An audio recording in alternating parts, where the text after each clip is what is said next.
Claro, para recibir a nuestro primer invitado esta tarde estamos con Nicolás Tereshchuk. Él es politólogo. ¿Cómo te va, Nicolás? Buen día, gracias por venir. Muy bien, no, gracias a ustedes por invitarme. Bueno, ¿cómo estás viendo este comicio de hoy, estas primeras primarias abiertas, simultáneas y obligatorias? Mira, la primera información que estamos viendo que es importante me parece el nivel de participación. Escuchamos a referentes de la oposición hablar de rondando el 70% de participación, que es un nivel de participación equivalente a de una elección presidencial.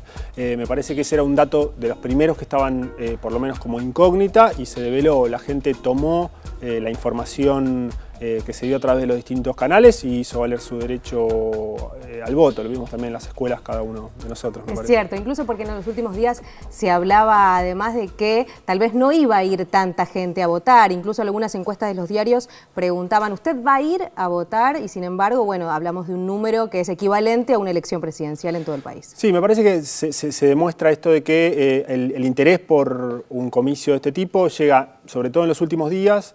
Se hablaba también acerca de confusiones en el sistema de votación, etcétera. Me parece que eso también quedó muy por debajo de lo que se esperaba, digamos.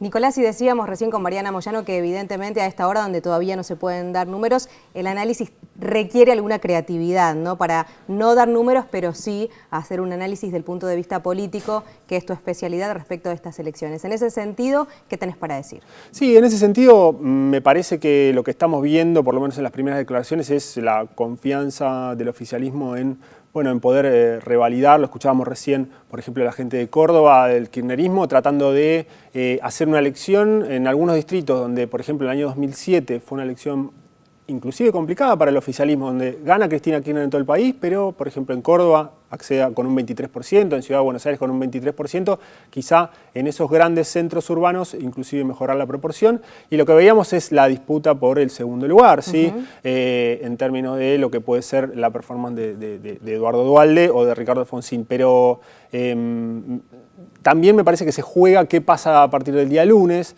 y las dificultades que puede haber en esto que se habla a veces tan livianamente de bajar un candidato de opositor y sumar todos los candidatos opositores, cuando en realidad algunos de los dirigentes que están encabezando listas presidenciales también lo hacen para arrastrar toda la lista de su partido y concurrir a las elecciones de octubre con buenas posibilidades también para sus candidatos a diputados nacionales. ¿Sí? Sí, incluso hasta lo dijo Nicolás Eduardo Duhalde el día que cerró la campaña en la conferencia de prensa, que fue la modalidad que eligió, decidió decir ahí que justamente no iban a bajar su candidatura en ningún caso porque estaban acompañando a gobernadores, intendentes, que si no quedaban, digamos, sin el respaldo de un candidato a presidente. Exacto, pensemos en la posición de Ricardo Alfonsín, ¿sí? El radicalismo en el 2003 haciendo una elección de un dígito, ¿sí? En el 2007 yendo detrás de un candidato de filiación peronista como era Roberto Labaña y en este caso volviendo a encabezar con un candidato de regambre radical una fórmula presidencial.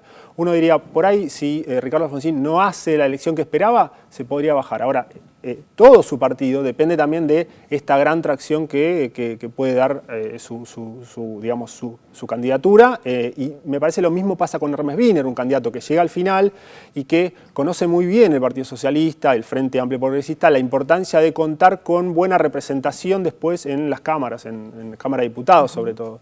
Y la figura de Wiener va a estar traccionando a los diputados del Frente Amplio Progresista, por lo cual uno no ve, y también lo ve en las declaraciones, la posibilidad de esto que se dice, bueno, bajar todos los candidatos a la oposición y para enfrentar a todos a un candidato. Eso en los hechos políticos, en la vida de los partidos políticos, es imposible. A veces se ve más fácil en los análisis de algunos medios, pero es muy difícil de concretar. Sí, además que tampoco, digamos, salvo bajar elecciones, tampoco, digamos, es legal dentro de la ley electoral que rige en nuestro país hacer nuevas alianzas. Eso no se puede hacer. No, claro, uno podría retirar una Claro, únicamente, es la única opción.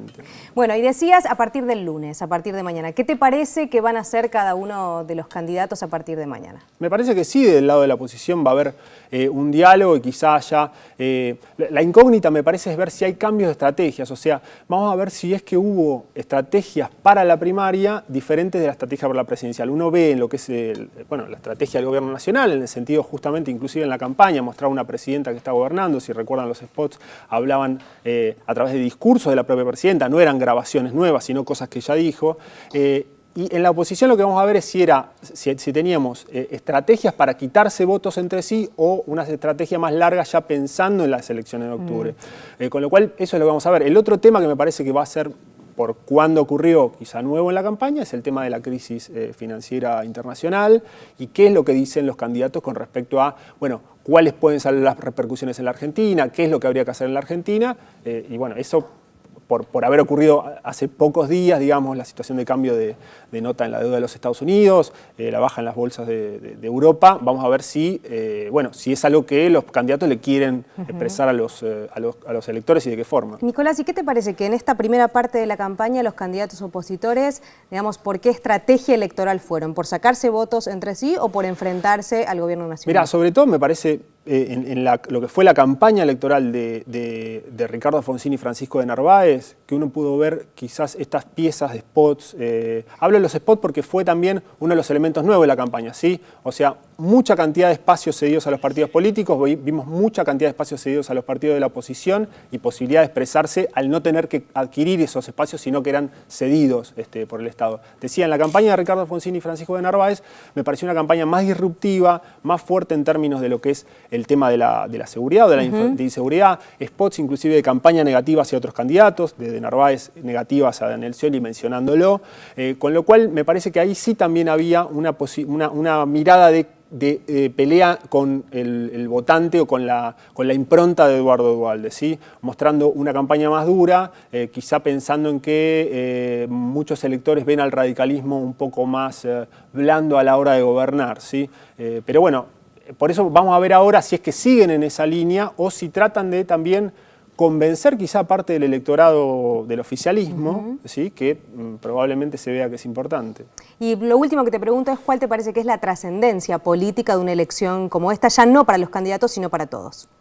A mí me parece que va a marcar lo que es el ritmo, digamos, político, el ritmo inclusive también seguramente mediático, eso también lo vamos a ver, acá hay expertos en el tema, pero quiero decir, al estar algunos medios de comunicación jugando fuertemente en términos políticos, lo que vamos a ver es, o la incógnita que queda es si la presidenta obtiene un buen resultado en términos de votos, si es que van a morigerar su dureza con el gobierno, viendo que hay una importante parte del electorado que respalda al oficialismo, o si van a jugar cartas todavía más fuertes, digamos. Esta me parece que es una de las incógnitas que quedan. Durante la campaña electoral sí vimos a medios de comunicación teniendo una línea editorial bastante fuerte y dura contra el gobierno. Muchas gracias. No, gracias a ustedes. Nicolás Tereshchuk, politólogo, estuvo aquí en la televisión pública.